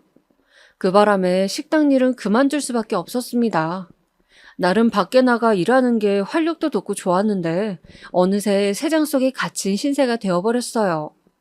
이런 제 신세를 한탄할 곳은 남편뿐이었어요. 여보, 나 힘들어요. 요즘 식당 일도 그만뒀고 시어머니 집에서 청소만 하고 있는데 어머님이 만족하시는 법이 없으세요. 나 이제 어머님 집 안 가면 안 돼요? 아이고, 그런 일이 있었어? 진즉에 말을 하지. 내가 어머니한테 잘 말해볼게.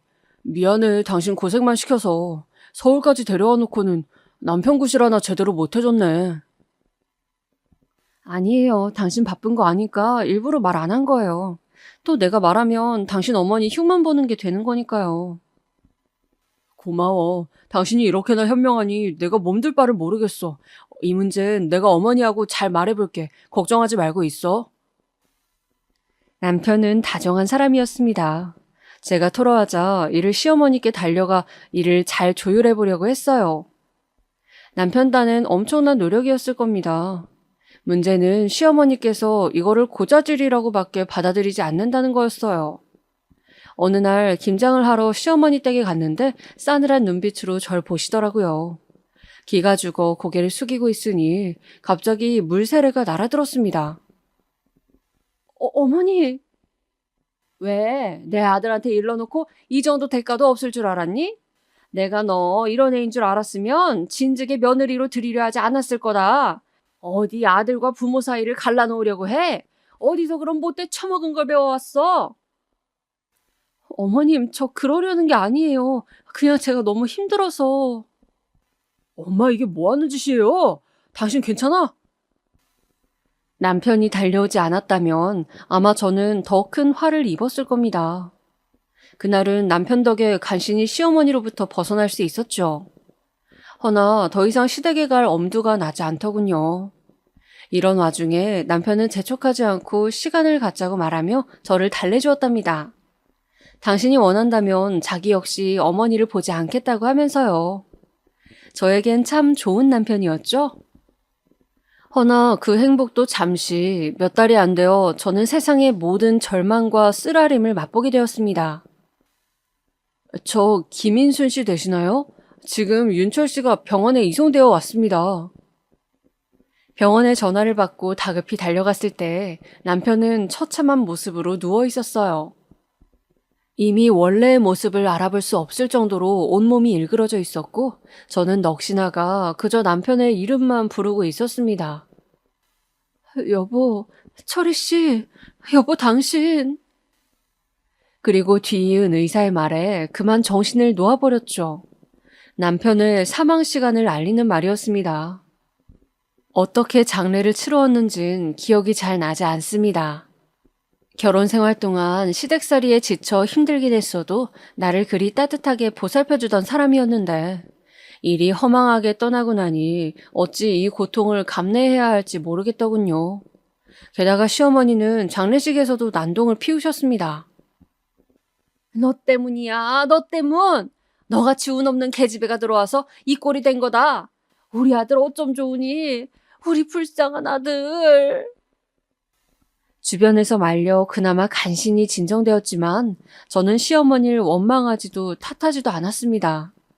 저도 이런데 자식 잃은 부모 마음은 오죽할까 싶어서요. 흔히 자식이 죽으면 흙이 아닌 가슴에 묻는다고 하죠. 시어머니 역시 그런 마음이셨을 겁니다. 그래서 그 누구라도 탓하고 싶으셨겠죠. 그게 저였을 뿐이라 생각했습니다. 오히려 마음에 걸렸던 건 친정어머니였죠. 어머니는 하얗게 질린 얼굴로 장례식장에 와 저를 끌어안고 우셨습니다. 내가 너만큼은 남편 없는 팔자 안 만들려 했건만 제발 그것만은 안 된다고 빌었건만. 괜찮아요, 엄마. 나 괜찮아요.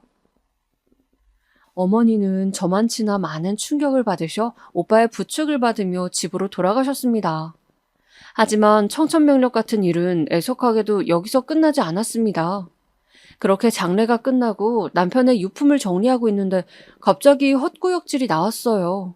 무슨 음식만 봐도 속이 미식거렸고요. 처음엔 남편을 잃은 충격 때문에 그러는 거라 생각했습니다. 근데 제 증상을 들은 친구가 임신을 의심했고 설마 하여 병원을 가보니 뱃속에 아이가 자라고 있더군요.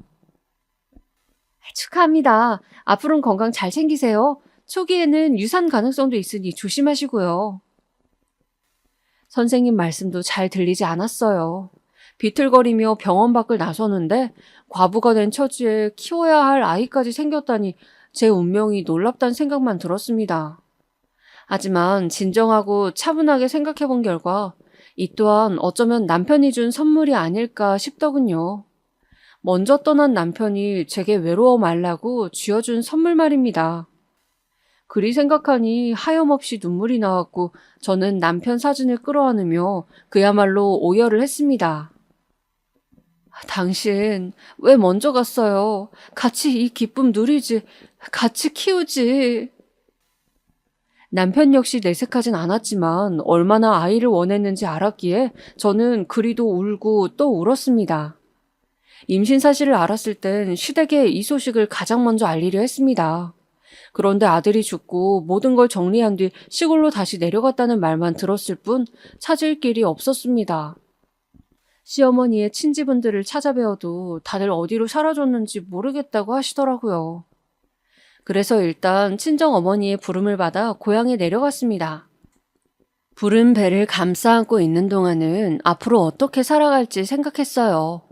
아이를 키우려면 생활비도 필요하고 일자리도 필요했으니까요. 근데 친정어머니께서 그러시더군요. 서울 가지 말고 그냥 여기서 살면 안 되겠니?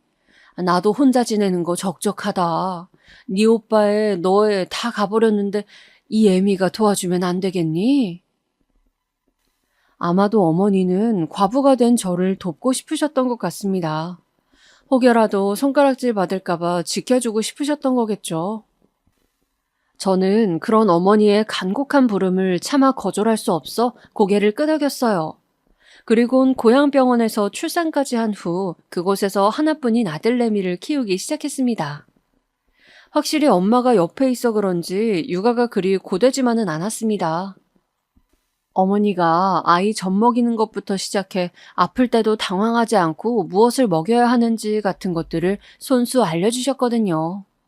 또 귀여워해 주시는 마을 어르신들도 있어 아이는 사랑을 많이 받으며 자랐습니다. 그래서인지 저희 아들은 어렸을 때부터 사람들을 잘 돕고 아프신 어른이 있으면 가서 보살필 줄 아는 따뜻한 사람으로 자라났습니다. 그게 가장 제가 바라는 것이기도 했고요. 허나 아들이 사춘기가 올 법한 중학교 시절에는 좀 걱정이 되었습니다. 혹시나 친구들과 돌아다니며 말썽을 부리는 건 아닐까 해서요. 남편도 없는데 아들이 그러면 잡기가 힘들 것 같았습니다. 근데 아들은 외려 농사 일손을 도우며 엄마 저 오늘 할 거 없어요 하고 묻곤 했죠. 마음속으로 참 다행이다 싶었습니다. 아들은 사내 아이라 그런지 힘도 장사였는데요. 어르신들이 힘쓸 일이 있으면 저희 아들을 제일 먼저 찾기도 했죠. 그리고 중학교를 지나 고등학교에 진학할 때는 제법 의젓해 이제는 성인이 될 모습이 그려졌습니다. 특히나 그 시절엔 남편을 빼다 박아 아들을 보면 저절로 남편 생각이 났어요. 네 아버지가 살아있었다면 참 자랑스러워했을 거다. 저는 종종 아들에게 그런 말을 하곤 했습니다. 그럼 아들은 저도 아버지를 배웠다면 참 좋았을 텐데 하고 아쉬운 기색을 내비추곤 했죠. 그런데 아들이 고등학교를 졸업할 무렵 저와 어머니에게 이런 말을 하더라고요. 전혀 예측하지 못한 터라 조금 놀라운 말이었는데요. 엄마, 할머니, 저 선생님이 되고 싶어요. 선생님? 네, 아버지도 선생님이셨다면서요? 저도 적성에 잘 맞을 것 같아요. 그리고 사실 중학교 때 저 가르쳐 주셨던 국어 선생님이 계신데 저도 그 선생님처럼 되고 싶어요. 몰랐지만 아들에겐 나름대로 자기에게 영향을 준 선생님마저 있었던 모양이더라고요. 아들이 그렇게까지 말하는데 반대할 이유가 없었습니다. 무조건적으로 지원해주고 싶었죠. 근데 문제는 돈이었어요. 가난한 시골집에 아들 대학 보내줄 돈이 없었던 게죠. 허나 여기에 또 다른 기적이 따라주었습니다. 저희 아들이 대학을 가고 싶어 하자 마을 사람들이 십시일반으로 돈을 모아 이장님에게 건넨 거예요. 시골 사람들이라 가진 건 별로 없었지만 그 숫자가 많다 보니 돈이 제법 되었습니다. 이장님, 이걸 받아도 될지 모르겠습니다. 제 아들 녀석을 위해. 아휴, 정말 감사합니다. 감사합니다. 저 꼭 선생님 되겠습니다. 어르신들 모두 고맙습니다. 아마도 아들이 어렸을 적부터 이곳에서 나고 자라 함께했던 세월이 길었던지라 한 가족이라 생각하고 도와주셨던 것 같습니다. 아까워하지 않으시고 기꺼이 내주신 그 마음이 어찌나 감사하던지. 그날은 저도 아들도 눈물을 글썽거리며 하루 종일 감사 인사를 드렸죠. 아들은 그렇게 무사히 대학까지 합격해 서울로 올라갔고 저는 그대로 어머니와 남게 되었습니다. 아들이 떠나고 나니 막상 그 적적함이 찾아와 멍하니 허공을 바라볼 때도 있었지만 그래도 어디선가 힘내서 공부하고 있을 아들을 생각하면서 그 마음을 혼자 갈무리하곤 했죠. 아들은 서울로 대학을 간 뒤에도 고향에 종종 내려왔어요. 거리가 있어서 자주 내려오진 못했지만 방학 때는 고향에 있었고 제 일손도 도우며 그리 지냈습니다. 그때는 아들이 어서 하루빨리 선생님이 되는 모습이 보고 싶었습니다. 그래서 간간히 아들에게 공부 잘하고 있냐 묻기도 하고 열심히 하라는 재촉도 하곤 했죠. 하지만 그때마다 아들은 멋쩍게 웃거나 할 뿐 별말이 없더군요. 게다가 대학 졸업하면 금방 선생님이 될 줄 알았지만 시험이 많이 어려운지 아들은 5년이 지나도 소식을 들고 오지 않았어요. 저는 그저 믿어주는 것이 부모로서 해줄 수 있는 최선이라 생각하고 기다려주었습니다. 그런데 어느 날부터인가 조금 이상한 일이 생겼는데요. 아들의 안색이 점점 어두워지고 볼 때마다 말수도 없어지더라고요. 너 혹시 공부가 잘 안 되니? 아니에요, 그런 거. 신경 쓰지 마세요. 물어도 대답도 않고 좀 뭔가 이상하다 싶었죠. 그러더니 임용고시를 준비하느라 바쁘다며 명절에도 고향에 내려오지 않기 시작했습니다. 이럴 녀석이 아닌데 타지에 있는지라 속사정을 알 수도 없어 마음속에도 걱정이 생겨나더군요. 그러던 어느 날이었습니다. 오랜만에 아들 생일이라 서울로 올라가게 될 기회가 생겼습니다. 오랜만에 얼굴 보는 거라 한껏 들떠 아들이 사준 스카프까지 메고 오늘은 무슨 일이 있는지 꼭 알아내야겠다는 심산으로 서울역에서 내렸어요. 그리고 아들과 만나기로 한 식당을 걸어가고 있었는데요. 근데 여기서 저는 너무나 기막힌 일을 당하고야 맙니다. 참변이라고 표현하고 싶습니다. 길거리에서 딱 봐도 임신을 한 배부른 처녀가 담배를 태우고 있더군요. 팔다리는 깡마르고 배만 나온 것이 다시 봐도 임신을 한 게 분명했는데 순간 제 눈을 의심했죠. 더군다나 막 술집에서 나온 듯 술집 앞에서 대놓고 담배를 피우고 있길래 모습이 보기 그랬습니다. 처음에는 그냥 지나갈까 했어요. 저런 아이들에게 훈계를 늘어놔봤자 바뀔 것도 아니고 소용없는 일이니까요. 근데 제가 얼마나 힘들게 아들을 가졌는지를 생각하니 그냥 지나칠 수가 없겠더군요. 그래서 다가갔어요. 저기 아가씨, 혹시 임신한 거 아니에요? 아닌데요? 저 맞는 것 같은데. 다른 게 아니고 그렇게 담배 피우고 술 마시는 거 아이한테 무척 안 좋아요. 기형아가 태어날 수도 있고요. 아직 젊어서 잘 몰라 실수를 한 것 같은데 안타까워서요. 나이 든 사람 잔소리로 들리겠지만 내가 그냥 지나칠 수가 없어 한 소리 했네요. 아무튼 실례였다면 미안해요. 제 나름대로는 최대한 예의 있게 정중하게 말했다고 생각했어요. 그런데 그 다음의 반응이 아주 황당하더군요. 갑자기 담배 연기를 제 앞으로 뿜더니 이러는 겁니다. 아, 늙은 게 존나 말도 더럽게 많네. 뭐라고요? 그냥 지나갈 것이지 실례인 줄 알면서 왜 짓거리시는 거죠, 대체? 누구 사람 기분 잡치게 하려고 작정했어요? 아, 지금 기분도 역 같은데, 이 늙은이가. 아유, 기가 막혀. 저는 어처구니가 없어 그야말로 입을 떡 벌리고 그 아가씨를 바라보았습니다. 근데 제가 그 아가씨와 몇 분간 그러고 있자 친구들로 보이는 몇몇 여자들이 나오더군요. 죄다 짧은 치마에 요란한 머리들을 한 아가씨들이었어요. 그 아가씨들은 절 보더니 누구냐며 고갯짓을 하더라고요. 아, 꼰대야, 꼰대. 나보고 임신했으니까 담배 피지 말라고 지랄 떨길래 한마디 좀 해줬어. 가자, 술 먹으러. 그 아가씨의 발언으로 나머지 친구들은 모두 희죽거리며 대놓고 비웃었습니다. 그러더니 자기들끼리 히히덕거리며 가게 안으로 들어가더군요. 그 애들 입에서도 늙은이란 단어가 나왔는데 너무도 충격적이었습니다. 큰 모욕을 당한 기분이었습니다. 늙은이라는 단어, 저에게 대놓고 담배 연기를 내뿜던 것, 그 모든 것들이 저를 휘감고 수렁 속으로 끌고 들어갔어요. 아들을 만났지만 충격에 반가운 내색조차 할 수 없었어요.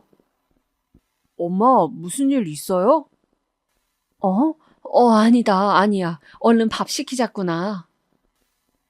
아들에게 말할 법도 한데 왜인지 저는 창피해 말도 하지 못하고 눈물을 꾹 삼켰습니다.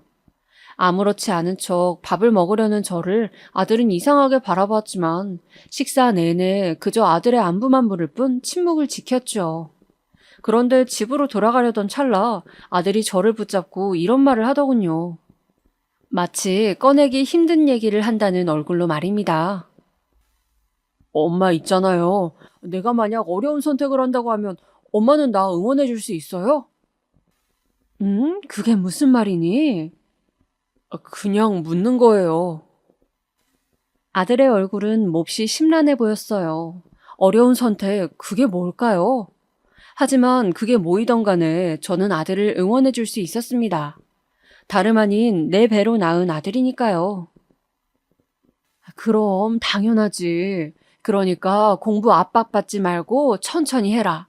합격은 천천히 해도 되니까. 그때까지만 해도 저는 아들이 하는 이야기가 모두 공부와 관련된 이야기인 줄로만 알았습니다. 근데 아니었더군요. 다음날 불현듯 고향집을 찾아온 아들과 그 옆에 아가씨를 보고는 제 착각이 얼마나 깊었는지 깨달았죠. 아들이 데려온 아가씨가 멀쩡한 여자였다면 이토록 반대하진 않았을 겁니다. 근데 어제 제게 큰 수치를 안겨준 그 아가씨가 바로 아들이 데려온 여자였습니다. 그 여자엔 절 보자마자 너무 당황한 나머지 고개를 푹 숙으렸고 아들은 뭣도 모른 채 떠들었습니다. 엄마, 내가 사실은 어제 소개해주려고 했는데 용기가 안 나서요. 엄마, 이 사람 내 여자친구인데 임신을 했어요. 내가 책임지고 싶어요. 나 아직 임용고시 붙지도 않았고 이제 공부 시작 단계이지만 붙을 자신 있어요. 그래서 말인데 결혼 허락해 주실 수 있어요? 그러니까 이 아가씨가 네가 결혼할 사람이라고? 아, 너 어디 고개 좀 들어봐라. 엄마 왜 그래요? 어머님. 그 여자애는 파들파들 떨며 죄송하단 말만 중얼거렸습니다. 저는 아직도 그 아이에게서 담배 연기가 날 것만 같아 가까이 가고 싶지도 않았지만 어쩔 수 없이 다가가 고개를 젖혀들었어요. 똑바로 눈을 마주하니 모든 게 분명해지더군요. 저는 곧바로 아들에게 말했습니다. 이 결혼은 무조건 반대야. 절대 안 돼. 엄마, 갑작스러운 거 알아요. 근데 한 번만 일단 얘기를 나눠보시고. 나눌 것도 없다. 얘가 어제 어디서 무얼 했는지 너야말로 아니? 엄마가 지희를 만났어요? 어디서요? 네가 설명해보렴. 내 얼굴에 담배 연기 뿜으며 뭐라 했는지. 어머님, 잘못했습니다. 제가 무지했습니다. 어머님인 줄 모르고. 죄송합니다. 정말 죄송합니다. 늙은 게 말도 많다 그러더구나. 거기다 임산부가 술에 담배에 너 이런 애를 대체 어떻게 만나 임신까지 시켜 데리고 온 거야? 저는 그날 처음으로 아들을 아주 호되게 혼낸 것 같습니다. 아들도 사람이니 실수를 할 수 있죠. 실수였다면 저도 적당히 혼내고 넘어갔을 겁니다. 근데 어떻게 내 아들이 저런 형편없는 애를 사랑하고 애까지 만들어 결혼할 생각을 할 수 있는 건지 도저히 납득이 되지 않았어요. 이 애가 내가 알던 아들이 맞나, 내 배로 낳은 아들인 건가 하는 생각마저 들며 머리가 어질거렸습니다. 거기다 아들은 이미 알고 있었던 모양이더라고요. 지희야, 너 정말 어제 담배 피고 술 마셨어? 이제 안 그러겠다고 약속했잖아. 미안해. 친구들이 부추기는 바람에 내가 너무 취했었나 봐. 사실 기억도 잘 안 나. 어머님, 제가 어머님께 무슨 말씀을 드렸는지 모르겠지만 다 술에 취해 한 말이에요. 제정신으로 나온 말이 아니라고요. 제발 믿어주세요. 기가 찼어요. 임산부가 술을 마셨다는 것부터 얼마나 책임감 없는 행동인지 이 아이는 정말 모르는 걸까요? 제게 그저 나쁜 말을 했다는 것만 잘못이라 생각하며 싹싹 빌고 있는데 헛웃음밖에 안 나오더라고요. 그 순간 머리가 너무 지끈거려 아들도 그 여자애도 둘 다 물러가라 했습니다. 돌아가라. 나는 이 결혼 죽어도 허락 못하니까. 엄마, 잠깐만요. 잠깐만 얘기해요. 아들의 간곡한 외침을 뒤로하고 집에 들어왔는데도 머리가 어질거렸습니다. 밭에 나가 있던 친정 어머니가 절 보시곤 무슨 일이냐 묻는데 갑자기 눈물이 나려 하더군요. 제가 어머니에게 미주알 고주알 얘기하자 어머니 역시 절대 안 된다며 극구 반대를 했습니다. 그런 애 집에 들이면 태민이가 완전히 망쳐질 게다. 안 된다. 나도 알아요, 엄마. 근데 어떡하면 좋아요? 애는요, 보니까 지울 수도 없을 것 같던데. 네, 다만 걸리는 게 하나 있다면 아이였습니다. 술 먹고 담배 피는 내 아들의 여자친구 뱃속엔 생명이 자라고 있었죠. 아들은 그 뒤에도 고향집에 찾아와 빌고 또 빌었습니다. 엄마, 내가 단속 잘 시킬게요. 술, 담배 입에도 못 대게 할게요. 지금 그게 문제니? 아무리 철이 없어도 그렇지 임산부면서 술, 담배 다 하는 여자애를 대체 뭘 보고 나보고 며느리로 받아들이라는 거야? 너야말로 정신이 한참 빠져도 빠졌구나. 너 정말 내 아들 맞니? 내가 널 그리 키웠어? 엄마, 그럼 애 지워요? 이제 와서 지울 수도 없는 거잖아요. 그리고 지희 불쌍한 애예요. 엄마 없이 자라서 힘들게 자라온 애라고요. 그래서 가끔 감정 조절 못하고 술, 담배도 하지만 나쁜 애 아니에요. 엄마도 겪어보시면 알 거라고요. 지금도 엄마한테 그렇게 나쁘게 군 거 정말 반성 많이 하고 있어요. 아니, 겪어보고 싶지도 않고 그럴 필요도 없다. 나는 그런 애 결코 며느리로 들일 생각 없으니 결혼이 하고 싶거든 니네 둘이 해라. 결혼식장에 나랑 네 할머니가 발 들일 일은 없을 테니까. 정말 엄마도 고집 한번 대단하시네요. 제가 이렇게까지 하는데. 네, 저도 저대로 할게요. 아들과 이렇게 싸워본 적은 처음이었던 것 같아요. 나중엔 저희 친정 어머니까지 나서서 아들을 설득해보려 했지만 도리어 아들은 할머니, 엄마 좀 말려주세요. 저 이 여자랑 결혼해야 해요 하며 어머니를 설득하려더군요. 정말 답답해 미칠 노릇이었습니다. 자식 내 마음대로 안 된다고 하지만 어떻게 이럴 수가 있는 건지 단 한 번도 자식 낳은 것을 후회해 본 적도 원망해 본 적도 없었지만 솔직한 심정으로 그땐 내 자식이지만 너무 미웠습니다. 거기다 나중엔 아들까지 제게 화가 나 이런 말을 하더라고요. 엄마, 정 안 되면 일단 엄마 허락받는 거 포기할게요. 우리 둘이 혼인신고만 하고 같이 살고 있을 테니 그렇게 알아주세요. 나중에 마음이 내키시면 연락주세요. 그야말로 이것은 통보나 다름없었습니다. 부모 말을 무시하고 자기 멋대로 하겠다는 통보요. 그 통보를 듣자마자 문득 이런 생각이 들었죠. 그저 이쁘게 귀하게만 키운 자식이었는데 어디서부터 잘못된 건지, 혹여나 내 교육 방식이 잘못되었던 건지 잘못의 방향을 저에게로 돌리게 되더군요. 하지만 맹세컨대 그저 사랑으로 키운 아들이었습니다. 남편을 잃고 그 상실감에 몸부림치면서도 아들 하나만 바라보고 살았어요. 남편 빼닮은 착한 아들, 기특하고 대견하기만 했습니다. 근데 왜 이런 일이 생긴 건지. 자식 문제로 골머리 썩던 부모들의 심정이 이해가 되는 순간이었습니다. 그렇게 홀로 아들에 대한 배신감과 상실감에 지쳐 살고 있었을 적, 저는 여자애가 출산할 적에 한 번 정도 찾아가 다행히 손주 건강에 문제가 없다는 걸 확인하곤 가슴을 쓸어내렸습니다. 천만 다행이었죠. 하늘이 도운 일이었습니다. 하지만 이혼은 해야 한다고 생각했는데 이 여자엔 자기가 이제 이 집안 식구라도 됐다고 생각한 건지 저에게 어머님이라 부르며 그러더군요. 산후조리가 끝났을 적 아들과 셋이 만난 적이 있었는데 그때 일어난 일입니다. 어머님, 건강한 손주 낳아드렸잖아요. 그러니 화 풀어주세요. 됐다. 내 생각은 변함없어. 아, 이혼이요? 이혼시키려고요, 저희? 너 지금 웃는 거니? 어머님, 주제 넘게 한 말씀 드려도 될까요? 더 이상 간섭하지 말아주세요. 어머님이 나이 드셔서 잘 모르시겠지만 요즘 젊은 사람들 간섭받는 거 되게 싫어해요. 부부 생활은 부부끼리 하는 거라고요. 뭐라고? 괜히 이혼이니 뭐니 그딴 소리 하지 마시라고요. 저희 이혼할 생각 없어요. 어머님도 아들이 이혼남 되는 건 원치 않으시잖아요? 알아들으셨죠? 그럼 이만 가주세요. 몸 힘들어 죽겠으니까. 아들은 여자애가 제 앞에서 저렇게 떠들어대는데도 한마디도 하지 못했습니다. 그저 죄스러운 얼굴로 고개만 떨구었죠. 저는 그런 아들이 여자애보다 더 미웠어요. 그래서 그때부턴 제가 아들을 놓기로 했습니다. 마음대로 해라, 살든 말든.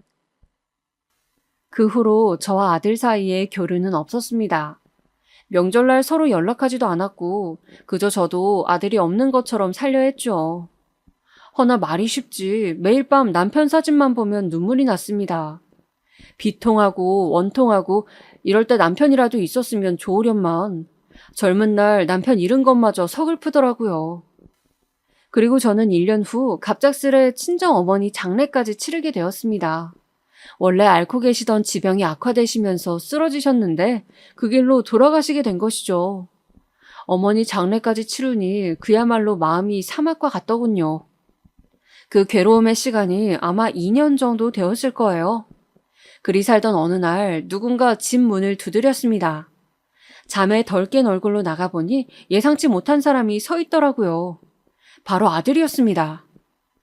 아들은 어린 아이를 업고 나타나 제 앞에 조용히 무릎을 꿇었습니다. 엄마, 잘못했어요. 어떻게 된 일인지나 말해봐라. 놀랐지만 차분하게 이야기를 들어보니 역시나 그 여자엔 애를 키운 지 1년도 안 돼 다른 남자랑 바람이 나가버렸다고 합니다. 아이는 아들에게 맡긴다는 문자 하나만 남기고요. 엄마 미안해요. 이런 걸로 나타나서. 엄마, 애는 제가 키울 거예요. 어떻게든요.